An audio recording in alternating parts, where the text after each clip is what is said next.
আসসালামু আলাইকুম সবাইকে। আশা করছি তোমরা সকলে ভালো আছো। আমরা কিছু হইলে কোনো একটা কাজে কোনো কারণে বাধাগ্রস্ত হইলে কিংবা ফেইল করলে আমরা থেমে যাই।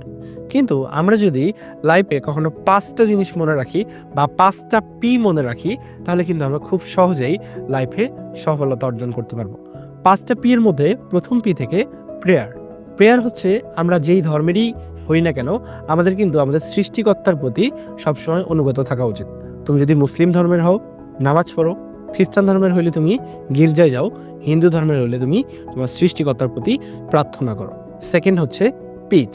সবসময় এটা শান্তিপূর্ণ অবস্থানে বা শান্তিপূর্ণ পরিবেশে আমাদের পড়াশোনা করা উচিত।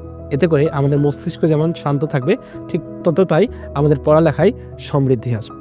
তৃতীয়ত হচ্ছে তোমার পেশেন্স, অর্থাৎ লাইফে তুমি কোনো কারণে ফেল করলা কিংবা লাইফে খুব তাড়াতাড়ি সফলতা পাইলা, তাহলে তোমাকে যে জিনিসটা করতে হবে ধৈর্য ধরে থাকতে হবে।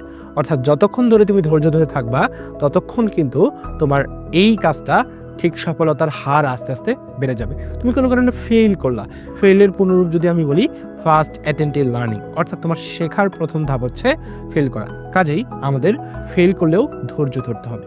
তারপরে ধাপ হচ্ছে প্রায়োরিটিস, অর্থাৎ কোন কাজটা তোমার জন্য ভালো, কোন কাজটা তোমার জন্য খারাপ, তুমি এখন পড়বা নাকি তুমি বিকালে পড়বা, এই জিনিসটা কিন্তু তোমাকে খুঁজে বের করতে হবে। কোন কোন মানুষগুলো তোমার জীবনে ইম্প্যাক্ট ফেলছে, কোন কোন মানুষগুলো তোমার জীবনে নেগেটিভিটি দিচ্ছে, সেটাও কিন্তু তোমাকে খুঁজে বের করতে হবে। এরপরে সিলেক্টিভ জিনিসগুলোতে তোমার প্রায়োরিটি দিতে হবে। আর সর্বশেষ হচ্ছে পজিটিভিটি।